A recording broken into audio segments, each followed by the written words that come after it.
सद्गुरु श्री ब्रह्म चैतन्य महाराज गोंदवलेकर, इनका प्रवचन 30 मई।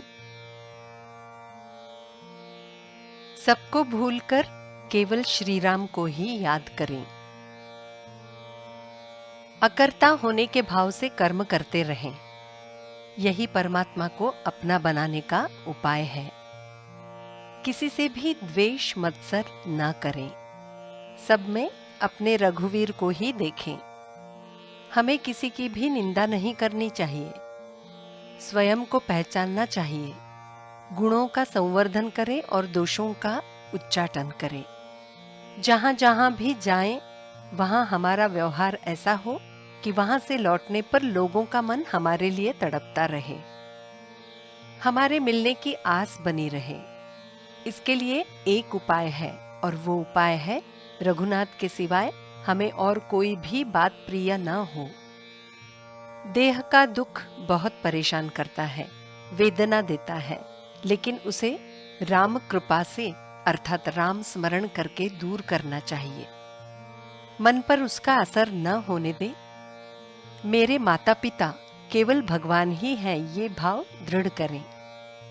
तिल भर भी अभिमान न हो और भीतर से पूर्ण निर्भय होना चाहिए। राम यदि तुम्हें कुछ देना चाहते हैं तो तुम्हें उसे सुख मानना चाहिए। देह को नसीब के हवाले कर देना चाहिए और अपनी साधना अखंड रखनी चाहिए। देह दुख के कारण साधना में बाधा नहीं आनी चाहिए। हमें राम का हो जाना चाहिए, सिवाय इसके हमें संसार में और सत्य न दिखाई दे। गृहस्थी के सुख दुख को शरीर के हवाले कर दें। हमें प्रभु राम को नहीं छोड़ना चाहिए, अर्थात हमारा मन भगवान के चिंतन में लगा रहना चाहिए। मैं समझ गया अर्थात मुझे सब ज्ञान हो गया, ऐसा न माने। वस्तुतः जो व्यावहारिक ज्ञान होता है वो अज्ञान ही होता है, अतः ऐसे ज्ञान को अज्ञान ही माने। संसार के दोष देखने की बजाय हम अपने को सुधारें। हमें जीवन में ये नियम बनाना चाहिए कि हम किसी को आघात ना पहुंचाएं, किसी को क्लेश ना दें। जिसके अंतर में राम सेवा का भाव होता है, वो सब जीवों में भगवान को देखता है। राम जिसके धनी है, वो दीनों की तरह ना रहे। किसी से कुछ न मांगो, केवल राम के चरणों में भाव रखो।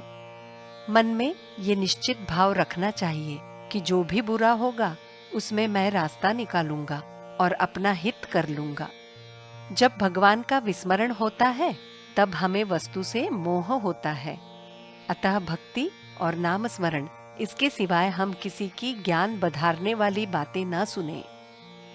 प्राप्त परिस्थिति में ही हम भगवान देखें।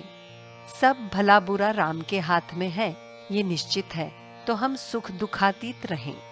यही भाव चित्त में रखें तो अच्छे विचार मन में आएंगे। व्यवहार के लाभ और हानि को तुच्छ समझकर छोड़ दें। मैं राम का हूं, ये भान रखकर लोगों में सुख से बरतते रहें। कभी एक क्षण ही ऐसा आए कि हम सब भूलकर केवल राम को याद करें। राम के सिवाय जो जो भी भावना जागृत हो उसका हम त्याग करें। मैं राम का हूं, ये जानकर समाधान रखें। मैं धन्य हो गया, राम का होकर रहा।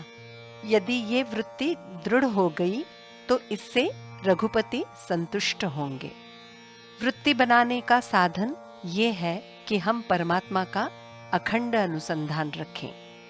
यदि वृत्ति विषयाधीन हो गई तो राम समीप आने के बदले दूर जाएंगे। निरंतर विवेक करना चाहिए और नामस्मरण करने की मनोवृत्ति होनी चाहिए। यही सबसे बड़ी उपलब्धि है।